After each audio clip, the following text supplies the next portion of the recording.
Hello, welcome back to my channel. Hello guys, welcome to my wife channel. ನಾನು Yashu logs ಅಂತ guys. ಎಲ್ಲರೂ ಹೋಗಿ ಬೇಗ ಹೋಗಿ ಸಬ್ಸ್ಕ್ರೈಬ್ ಮಾಡ್ಕೊಳ್ಳಿ. ಹಾಗೆ ನನ್ನ ಚಾನಲ್ಲು ಇದೆ, ಹೆಸರು ಜರ್ನಿ ವಿತ್ ಯಶು ಅಂತ. ಆ ಚಾನಲ್ಗೆ ಹೋಗ್ಬಿಟ್ಟು ಸಬ್ಸ್ಕ್ರೈಬ್ ಮಾಡ್ಕೊಳ್ಳಿ. ಇವತ್ತು ನಮ್ಮ ಮನೇಲಿ ಟಿಫನ್ ಬಂದು ಮೆಂತ್ಯ ಬಾತ್. ಇಲ್ಲಿ ಯಶು ಕೂತ್ಕೊಂಡು ತಿಂತಾ ಇದೆ. ಇಲ್ಲಿ ನಂದು ಪ್ಲೇಟ್ ರೆಡಿ ಇದೆ.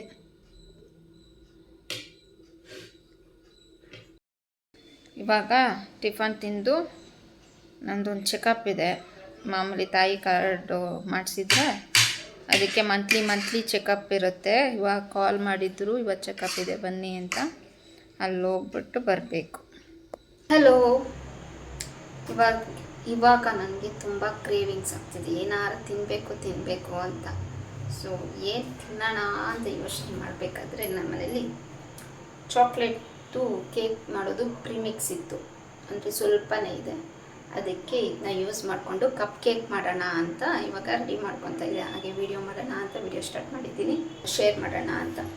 ಇಲ್ಲೊಂದು 2-3 ಕಪ್ ಕೇಕ್ ಆಗ್ಬೋದು ಅಷ್ಟೇ ಇರೋದು ಪೌಡರು. ಸ್ಟಾರ್ಟ್ ಮಾಡೋಣ. ಫಸ್ಟು ರೆಡಿ ಮಾಡ್ಕೊಳ್ಳೋ ಮುಂಚೆ ತವಾನ ಪ್ರೀ ಹೀಟ್ ಮಾಡ್ಕೋಬೇಕು. ಅದಕ್ಕೆ ಪ್ರೀ ಹೀಟ್ ಮಾಡ್ಕೊಳ್ಳೋಕ್ಕೆ ತವಾನ ಇಟ್ಟಿದ್ದೀನಿ. ಇದಕ್ಕೆ ಇಂಗ್ರೀಡಿಯೆಂಟ್ಸು ಅಂದರೆ ಫಸ್ಟ್ ಇದು ಆಲ್ರೆಡಿ ಪ್ರಿಮಿಕ್ಸ್ ಆಗಿರೋದ್ರಿಂದ ಜಾಸ್ತಿ ಏನು ಯೂಸ್ ಮಾಡುವಂಥದ್ದಿಲ್ಲ. ಆಯಿಲು, ನೀರು ಅಷ್ಟೇ ಯೂಸ್ ಮಾಡಬೇಕು. ಇದು ಈ ಕಪ್ಪಲ್ಲಿ 1/4 ಕಪ್ ಆಗೋಷ್ಟು ಆಯಿಲ್ ಹಾಕ್ಕೊತಾ ಇದ್ದೀನಿ.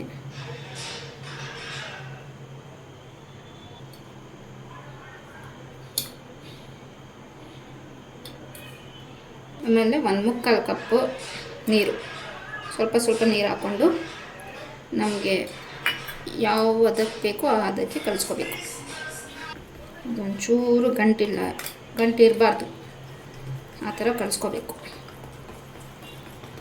ಇದಕ್ಕೆ ಎಕ್ಸ್ಟ್ರಾ ಆ್ಯಡ್ ಮಾಡ್ತೀನಿ ಅಂದರೆ ಬಟರ್ ಆ್ಯಡ್ ಮಾಡ್ಕೋಬೋದು.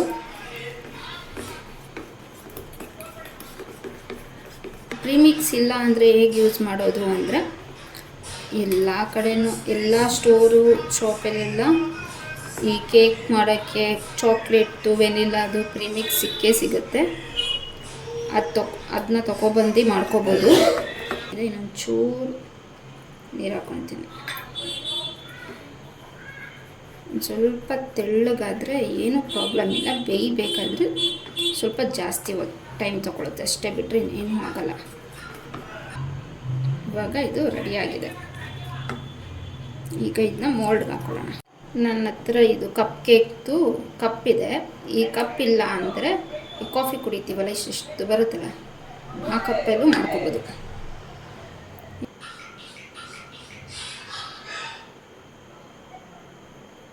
ಫಸ್ಟ್ ನಾನು ಒಂದು ಸ್ವಲ್ಪ ಹಾಕ್ಕೊತಾ ಇದ್ದೀನಿ. ಇದನ್ನು ಒಂದು ಸ್ವಲ್ಪ ಟ್ಯಾಪ್ ಮಾಡಿಬಿಟ್ಟು ಚಾಕೋ ಚಿಪ್ಸ್ ಹಾಕೋತಾ ಇದ್ದೀನಿ. ಇನ್ನು ಮಿಕ್ಕಿದ್ದು ಹಾಕೊಳ್ಳೋಣ.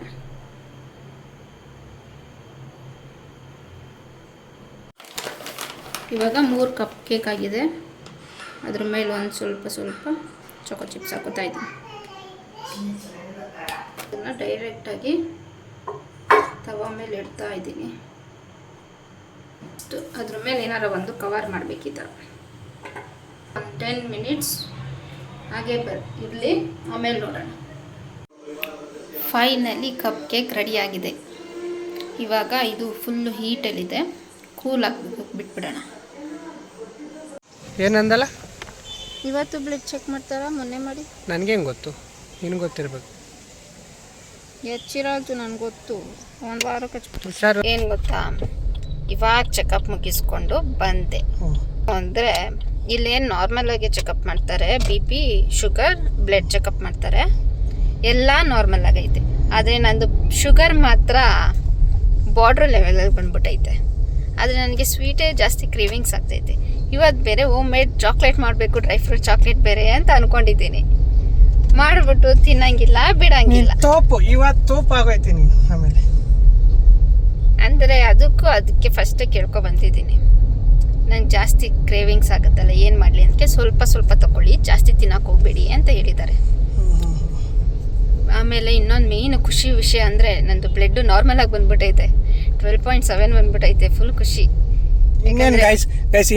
ಜಾಸ್ತಿ ನಂದು ತುಂಬ ಅಂದರೆ ಲೋ ಲೆವೆಲ್ಗೆ ಹೊಂಟೋಗ್ಬಿಟ್ಟಿತ್ತು ನಂದು ಬ್ಲಡ್ಡು. ನೀವು ಹೇಳಿದ್ರೆ ಶಾಕ್ ಆಗ್ತೀರ ನನ್ನ ಬ್ಲಡ್ ಎಷ್ಟಿತ್ತು ಅಂತ. ಕರೆಕ್ಟಾಗಿ ಕಾರ್ ಓಡಿಸು. ನಂದು ಬ್ಲಡ್ ಎಷ್ಟಿದೆ ಶೋ? 5 ಅಲ್ಲ, 5.8 5.5 ಇಲ್ಲಾಂದರೆ 8 ಅಷ್ಟೇ. 5 ಅಷ್ಟಿತ್ತು.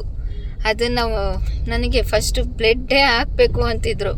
ಅಷ್ಟು ನೋಡ್ಬಿಟ್ಟು ಅದು ನಾನು ಫುಲ್ ಆಕ್ಟಿವ್ ಆಗೇ ಇರ್ತಿದ್ದೆ. ಗಂಡ ಬಿದ್ದಾಗಿದ್ನಲ್ಲ ಗೈಸ್, ಅವಾಗ ಏನು ಗೊತ್ತಾಗಿಲ್ಲ. ಒಂದು ಇಂಜೆಕ್ಷನ್ ಬಂದು 8,000 ರೂಪಾಯಿ ಗೈಸ್. ಅದು ಅದನ್ನ ಹಾಕ್ಸಿರೋದು 8,000 ರೂಪಾಯಿ ಅಲ್ಲ, 7,000-8,000 ರೂಪಾಯಿ.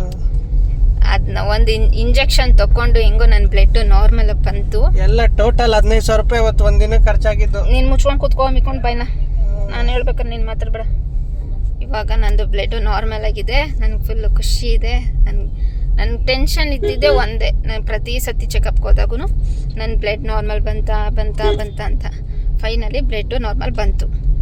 ನಿಮಗೂ ನಿಮ್ಮ ಪ್ರೆಗ್ನೆನ್ಸಿಲಿ ಯಾವಾಗ ಈ ಥರ ತೊಂದರೆ ಆಗಿತ್ತಾ ಹೇಳಿ. ನೀವೆಲ್ಲ ಏನೇನು ಮಾಡಿದ್ರಿ ಅಂದರೆ ಬೇಜಾನ್ ಆಪ್ಷನ್ ಕೊಡ್ತಾರೆ. ಬ್ಲಡ್ ಹಾಕಿಸ್ಕೊಳ್ಬೇಕು, ಅದು ತುಂಬ ಲೋ ಲೆವೆಲ್ ಇದ್ದರೆ. ನಮಗೆ ಹೆಂಗೋ ನನಗೂ 3-4 ಕಡೆ ಹೇಳಿದ್ದು ಬ್ಲಡ್ಡೇ ಹಾಕಿಸ್ಕೋಬೇಕು ಅಂತ. ಆದರೆ ನನಗೆ ಗೊತ್ತಿರೋ ಡಾಕ್ಟರ್ ಹತ್ರ ಹೋದ್ಮೇಲೆ ನನಗೆ ಹೆಂಗೋ ಅವರು ಬೆಸ್ಟ್ ಆಪ್ಷನ್ ಕೊಟ್ಟಿದ್ದೆ ಇಂಜೆಕ್ಷನ್. ಯಾವ ಬ್ಲಡ್ ಬೇಡ ಅಂತ. ಐರನ್ ಡ್ರಿಪ್ಸು, ಐರನ್ ಇಂಜೆಕ್ಷನ್, ಬೇರೆ ಯಾವುದೂ ಅಲ್ಲ, ಅದೇ ಐರನ್ ಇಂಜೆಕ್ಷನ್ ಕೊಟ್ಟರು. ಅದರಲ್ಲೇ ನಾರ್ಮಲ್ ಬರುತ್ತೆ. ಅಂದರೆ ನನಗೆ ಎಲ್ಲ ಬ್ಲಡ್ ಟೆಸ್ಟ್, ತುಂಬ ಬ್ಲಡ್ ಟೆಸ್ಟ್ ಮಾಡಿದ್ರು ಮತ್ತು ಸಿಕ್ಕಾಪಟ್ಟೆ. ನನಗೆ ಬ್ಲಡ್ ಟೆಸ್ಟ್ ಮಾಡಿನೇ 1 ಪಾಯಿಂಟ್ ಕಡಿಮೆ ಆಗ್ಬಿಡ್ತು. ಅಷ್ಟು ಬ್ಲಡ್ ಟೆಸ್ಟ್ ಮಾಡಿಸಿದ್ದೀನಿ ನಾನು ಆ ಟೈಮಲ್ಲಿ. ಆವಾಗ ನನಗೆ ಹೇಳಿದ್ದು ಐರನ್ ಕಂಟೆಂಟು ನಿನ್ನ ಬಾಡಿಲಿ ಕಡಿಮೆ ಇದೆ, ಐರನ್ ಡ್ರಿಪ್ಸ್ ಕೊಟ್ಟರೆ ನಾರ್ಮಲ್ ಬರ್ಬೋದು ಅಂತ.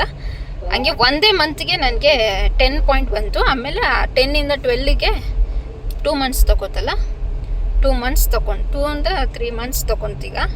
ಇವಾಗ ಕರೆಕ್ಟಾಗಿ ನಂದು ಬ್ಲಡ್ ಇದೆ.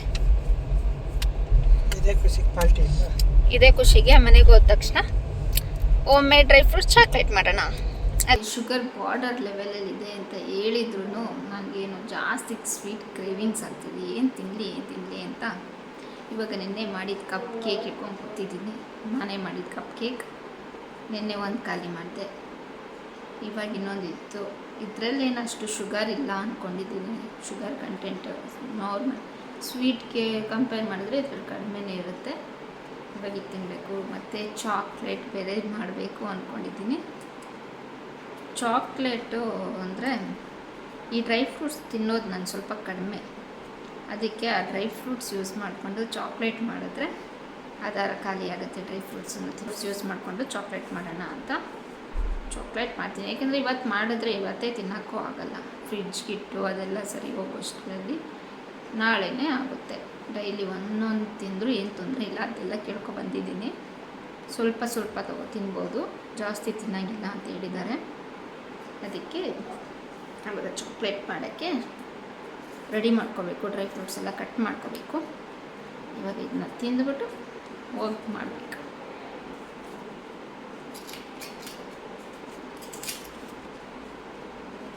ಇಲ್ಲಿ ಚಾಕ್ಲೇಟ್ ಮಾಡೋಕ್ಕೆ ಎಲ್ಲ ರೆಡಿ ಮಾಡ್ಕೊಂಡಿದ್ದೀನಿ.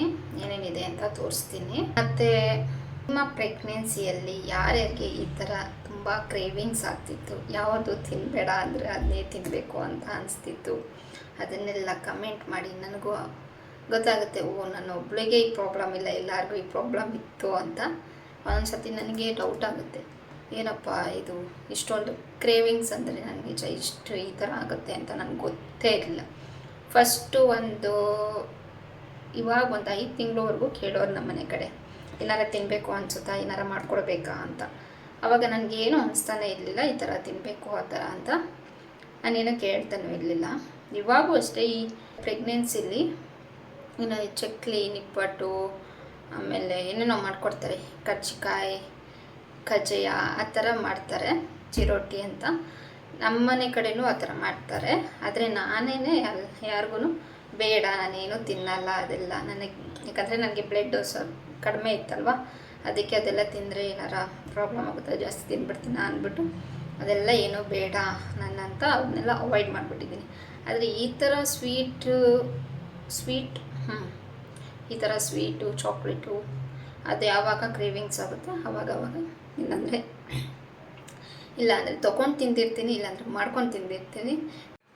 ಇದು ಮಾಡೋಕ್ಕೆ ಇಲ್ಲಿ ಡ್ರೈ ಫ್ರೂಟ್ಸ್ ಮತ್ತು ಇದು ಡಾರ್ಕ್ ಕಾಂಪೌಂಡ್ ಮಿಲ್ಕ್ ಕಾಂಪೌಂಡ್ ಎರಡೂ ಮಿಕ್ಸ್ ಮಾಡಿ ತೊಗೊಂಡಿದ್ದೀನಿ. ಇವಾಗ ಇದನ್ನು ಡಬಲ್ ಬಾಯ್ಲ್ ಮಾಡಿ ಅದನ್ನ ಕರಗಿಸ್ಕೋಬೇಕು. ಅದನ್ನ ಮಾಡೋಣ. ನೀರು ಇಟ್ಟಿದ್ದೀನಿ ಡಬಲ್ ಬಾಯ್ಲ್ ಮಾಡೋಕ್ಕೆ. ಈಗ ನೀರು ಫುಲ್ಲು ಹೀಟ್ ಆಗಬೇಕು. ಅದು ಹೀಟ್ ಆಗೋ ಟೈಮ್ಗೆ ಕರಗಿಸ್ಕೊಳ್ಳೋಣ ಇಟ್ಬಿಟ್ಟು. ಈ ಚಾಕ್ಲೇಟ್ ಮಾಡೋಕ್ಕೆ ಚಾಕ್ಲೇಟ್ ಮೋಲ್ಡೇ ಬೇಕು ಅಂತ ಏನಿಲ್ಲ. ನಾನು ಅದೆಲ್ಲ ಇಟ್ಕೊಂಡಿಲ್ಲ, ಚಾಕ್ಲೇಟ್ ಮೋಲ್ಡು ಆ ಥರ ಎಲ್ಲ. ಈ ನಾರ್ಮಲಿ ಐಸ್ ಕ್ಯೂಬ್ದು ಟ್ರೇ ಇರುತ್ತಲ್ಲ, ಈ ಟ್ರೈಲೇ ಮಾಡ್ತಾಯಿದ್ದೀನಿ. ಇವಾಗ ಇದನ್ನು ಇದ್ರ ಮೇಲೆ ಇಟ್ಟು ಕರಗಿಸ್ಕೊಳ್ಳೋಣ. ಇವಾಗ ಒಂದು ಲೆವೆಲ್ಗೆ ಮೆಲ್ಟ್ ಆಗಿದೆ, ಇನ್ನೂ ಜಾಸ್ತಿ ಮೆಲ್ಟ್ ಆಗಬೇಕು. ಇದು ಮೆಲ್ಟ್ ಆಗಿದೆ. ಈಗ ಫಸ್ಟ್ ಒಂದು ಸ್ವಲ್ಪ ತಗೊಂಡು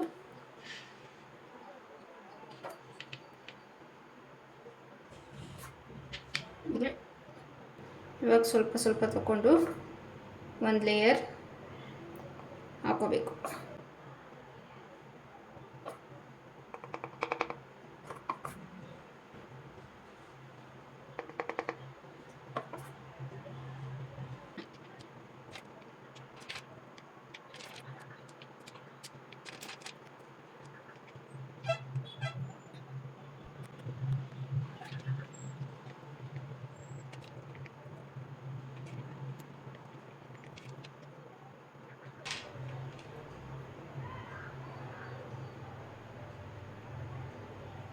ಈಗ ಮತ್ತೆ ಅದ್ರ ಮೇಲೆ ಇನ್ನೊಂದು ಲೇಯರ್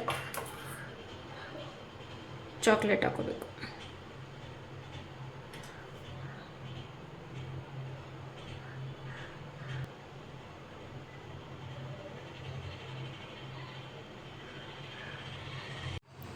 ಇಲ್ಲಿ 2 ಟ್ರೇ ನನ್ನ ಚಾಕ್ಲೇಟ್ ರೆಡಿ ಆಗಿದೆ. ಇವಾಗ ಎತ್ತಿ ಇದನ್ನ ಫ್ರಿಜ್ಗೆ ಇಟ್ಟೋಣ. ಫೈನಲಿ ಚಾಕ್ಲೇಟ್ ರೆಡಿಯಾಗಿದೆ. ಇವಾಗ ಅನ್ಮೋಲ್ಡ್ ಮಾಡಿಬಿಟ್ಟು ಇದನ್ನು ಪ್ಯಾಕ್ ಮಾಡಿ ಒಂದು ಏರ್ ಟೈಟ್ ಕಂಟೈನರ್ಗೆ ಹಾಕಿ ಫ್ರೀಝರಲ್ಲಿ ಇಟ್ಬಿಡೋಣ. ನಂಗೆ ಬೇಕು ಅಂದಾಗ ಒಂದೇ ಯೂಸ್ ಮಾಡ್ಕೋಬೋದು.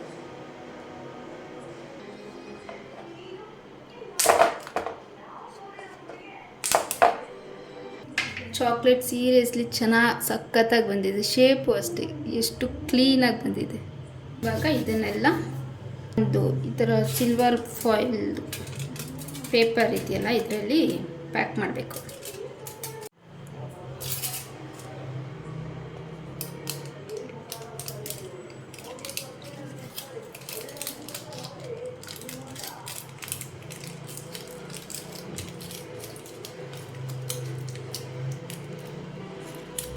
ನಾನೊಂದು ಸಿಂಪಲ್ಲಾಗಿ ಇಲ್ಲಿ ಫೋಲ್ಡ್ ಮಾಡ್ತಾ ಇದ್ದೀನಿ.